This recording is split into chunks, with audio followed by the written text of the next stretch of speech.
হাতে হাতে সৰকাৰ বিৰোধী প্লে কাৰ্ড লৈ প্ৰতিবাদ এই সকল হৈছে হিলখাকো বিলৰ পাৰৰ উচ্ছেদিত লোক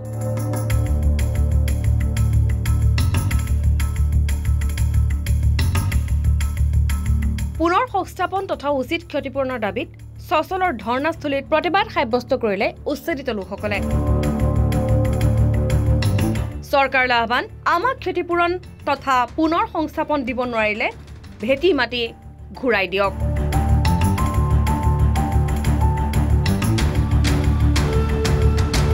উচ্ছেদ হোৱাৰ প্ৰায় 2 বছৰ উকলি যোৱাৰ পাছতো এটাও থলুৱা পৰিয়ালক পুনৰ সংস্থাপনৰ ব্যৱস্থা নকৰিলে চৰকাৰে বুলি অভিযোগ উত্থাপন কৰিছে উচ্ছেদিতসকলে থলুৱা খিলঞ্জীয়াৰ কথা ভবা চৰকাৰৰ বাবে আজি গৃহহীন হৈছে এই সকল লোক আমি বাৰে বাৰে সচলত প্ৰতিবাদ কৰি থাকিম হিমন্ত বিশ্ব শৰ্মা ডাঙৰীয়াই চাগে ভাবিছে ইহঁতে কিমান প্ৰতিবাদ কৰি থাকক ইহঁত এদিন ভাগৰি যাব কিন্তু অসমীয়াৰ গাত এনেকুৱা তেজ আছে কি কেতিয়াও ভাগৰি নাযায় আমাৰ দাবী যেতিয়ালৈকে পূৰণ নহয় তেতিয়ালৈকে আমি এই আন্দোলন চলাই থাকিম আৰু তেওঁ ভাবিছে যে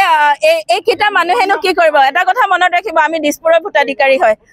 আমাৰ ভোট দিয়াৰ অধিকাৰ আছে ইয়াতে আজি আমাক উচ্ছেদ কৰি পেলাই ইয়াৰ পৰা অঘৰী কৰিলে কিন্তু এই ইয়াৰ ভোট ক'ত যাব এইটো তেওঁ বিবেচনা কৰক এটা কথা কৈ দিও আমাৰ এটাই দাবী মাটিৰ বিনিময়ত মাটি আৰু আমাক উচিত মূল্যত ক্ষতিপূৰণ দিবই লাগিব যেতিয়ালৈকে নিদিয়ে তেতিয়াহলে কিন্তু আমি আৰু জংগী ৰূপত আন্দোলন কৰিবলৈ প্ৰস্তুত আছো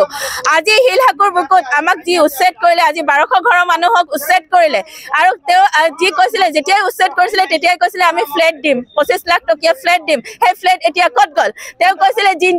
জিঞ্জাৰকো আমি ভাঙিম আইডিয়েল হিলভিকো আমি ভাঙিম তেতিয়াহলে এতিয়া কিয় অক্ষত অৱস্থাত আছে এইটো প্ৰশ্ন আমাৰ উত্তৰ দিবই লাগিব আজি যদি জিঞ্জাৰ আৰু আইডিয়েল হিলভিউ থাকিব পাৰে তেতিয়াহলে আমিও থকাৰ আমাৰ অধিকাৰ আছে আৰু যদি তেওঁ আমাক উচিত মূল্যত ক্ষতিপূৰণ আমাক সংস্থাপন দিব নোৱাৰে তেতিয়াহলে আমাৰ ভেটি মাটি ঘূৰাই দিবই লাগিব আৰু এইটো আমাৰ স্পষ্ট দাবী যদি তেওঁ এইটো আমাক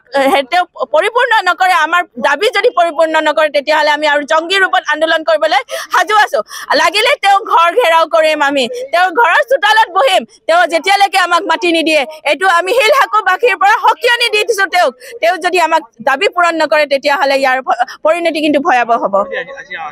এটাই কথা কম তেওঁ হৈছে সৰ্বকালৰ সৰ্ববৃহৎ সৰ্বমিছলীয়া মুখ্যমন্ত্ৰী তেওঁ এজন লাজ নোহোৱা মুখ্যমন্ত্ৰী তেওঁ অসমীয়াৰ স্বাৰ্থত কাম কৰা নাই তেওঁ পুঁজিপতিৰ স্বাৰ্থত কাম কৰিছে তেওঁ যদি সঁচাকে অসমীয়া হলহেঁতেন তেতিয়াহলে অসমীয়াৰ কথা চিন্তা কৰিলেহেঁতেন তেওঁ আজি গুৱাহাটীতে এভেকশ্যন কৰা নাই তেওঁ সমগ্ৰ অসমত এভেকশ্যন কৰিছে কাৰ স্বাৰ্থত পুঁজিপতিৰ স্বাৰ্থত নিজৰ পকেটৰ স্বাৰ্থত সেইকাৰণে মই কম তেওঁ এজন লাজ নাইকিয়া মুখ্যমন্ত্ৰী তেওঁ অসমীয়াৰ নামত এটা কলংক তেওঁ জাতিদ্ৰোহী হয় খিলঞ্জীয়া লোকক উচ্ছেদ কৰাৰ বিপৰীতে আজমল জিঞ্জাৰ হোটেল মহানগৰীৰ সুউচ্চ অট্টালিকা আইডিয়েল হিল ভিউ উচ্ছেদ কৰা নাই চৰকাৰে